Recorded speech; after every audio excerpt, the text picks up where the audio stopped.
मुबारक का दूसरा अशरा शुरू हो गया और दूसरे अशरे के इब्तिदा पे ही आज जुमातुल मुबारक है। जुमातुल मुबारक बड़ी अज़मतों वाला दिन है। वैसे ही हजूर ने फरमाया कि जुमा यौम ईद का दिन है, तो इसे ना मनाया करो, जुमे को मनाया करो।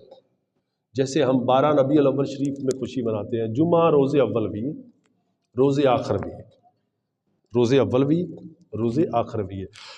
और जुमा ही वो दिन है जिस दिन अबुल बशर सैयदना आदम अलैहिस्सलाम की विलादत हुई। ठीक है, तो जुमे को हर लिहाज के साथ बड़ी फजीलत है। तो जब दुनिया ख़त्म होगी उस दिन भी जुमे का दिन होगा। इसीलिए अल्लाह ने कुरान में भी, हजूर ने हदीसों में भी ये फरमाया कि भाई जुमे के मामले में जल्दी किया करो, दुनिया के तमाम मसरूफियात को छोड़ दो, लेकिन जुमा जमा से है, जमा हो जाओ कि क़यामत का दिन जुमा है। ना जाने कब आ जाएगी, ये क़यामत पूछ के नहीं आएगी कि पहले वो आ रहे हैं वो महकमा बल्दिया वाले वो तला दे दें भी जनाब अब हम ऑपरेशन करने लगे हैं, ये नहीं होगा। क़यामत अचानक आएगी। इसीलिए हजूर ने ज़्यादा ख़बरदार किया है अल्लाह ने कुरान में भी कि जल्दी करो, जुमे के लिए जल्दी करो। बाकी नमाजें देख लें, आपकी ज़ोर किसी मकाम पे भी हो जाए तो ज़ोहर आप अदा कर, खेतों में कर सकते हैं, किसी मकाम पे भी कर सकते हैं, लेकिन जुमा एक स्पेशल दिन, इसको पढ़ने के लिए सबका हक बनता है। अगर जुमा आपका गुजर गया तो फिर आप नहीं पढ़ सकते, ज़ोहर पढ़ेंगे, जुमा नहीं पढ़ेंगे। तो ये फिर रमज़ान का जुमा, अगर एक फ़र्ज अदा करे कितने फ़र्ज़ों का सवाब है जी 70 फ़र्ज़ों का। और जुमा आप एक अदा कर रहे हैं, कितने जुमों का सवाब है? 70 जुमों का। ठीक है, हर नेकी 70 गुना बढ़ा दी गई, नफलों को फ़र्ज़ों का दर्जा दे दिया गया। अब देखें कि इस उम्मत की खुशबख्ती देखें कि जो पढ़े तो नफल अदा फ़र्ज हो, वो पढ़े तो एक जुमा और उसे अजर 70 जुमों का मिले। अब अंदाजा करें, फिर भी बंदा इग्नोर करे, फिर भी वो कोई अच्छी बात ना करे, फिर उसकी मर्जी, फिर उसके लिए हजूर ने फरमाया कि आमीन, फिर आमीन ही है ना, कि वो अल्लाह का जो फैसला है। इसलिए मेरे दोस्तों, ये रमज़ानुल मुबारक एक बहुत मार्फत का, हिकमत का, नूर का, हर तरफ से ये एक नूर का मरकज़ है, ये फलाह का मरकज़ है। और ये माह मुक़द्दस रमज़ान असल में अल्लाह का इसम भी है। ये लफ्ज़ भी नहीं कहना चाहिए कि रमज़ान गया, रमज़ान गया अब अल्लाह चला जाएगा। ये माह मुबारक गुजरा है, रमज़ान नहीं। ठीक है, जैसे महीनों की तरतीब है ना, रमज़ान है, फिर अगले शवाल आ जाएगा, फिर आगे इसी तरह से महीने बदलते जाएंगे, लेकिन रमज़ान आया और गया नहीं है। रमज़ान जो है ना, ये हदीस पाक के अंदर एक भट्ठी की मानद भी है। इसके जो अलग एक एक लफ्ज़ है ना, उनकी अब वो बात करें तो वो एक ना, शायद मैं पूरी तरह समझा ना पाऊँ, आप तो समझेंगे लेकिन मैं ना समझा पाऊँगा। ठीक है, एक भट्ठी कि जो उबालने वाली, साड़ने वाली। अब आप सोचेंगे कि साड़ने वाली क्यों? यानी कि गुनाहों को साड़ने वाली और बंदे को पाक करने वाली। यहां पे एक हदीस मुबारक आ गई मुझे याद, ये आग से बातों से बातें, हज़रत साहब फरमाते हैं, गल्ला जो गल्ला निकल आइयां जी, गल्ला जो गल्ला निकल आइयां। तो गालिबन हजूर के विसाल पाक के बाद, खुलफा राशिदीन के विसाल के बाद, गालिबन 6ठी हिजरी का एक ये वाक़या किताब के अंदर मौजूद है। ये तो दुनिया ना बदअमालियों में खोने लगी, बुरे अमल ज़्यादा करने लगी। आप देखें, आपके गांव में एक गंदी फैक्ट्री लग जाए ना, जैसे ये हमारे पीछे ड्रेन पे थी, वो पूरे गांव को डिस्टर्ब कर देगी, परेशान कर देगी, बहुत मुश्किल में डाल देगी।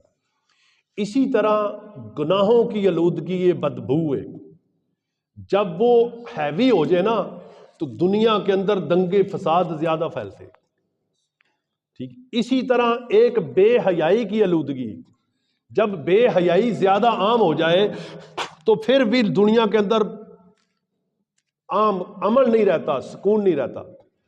تو جب یہ چیزیں کم ہوں اور صالحین کے عمل زیادہ ہوں، نیک لوگوں کے عمل زیادہ ہوں، تو پھر ماڑیاں دا کم بھی وچ چلدا رہندا ہے، کوئی تھوڑے عملاں والا، کوئی بہتے والا، گزارا گزرا ہو جاتا ہے۔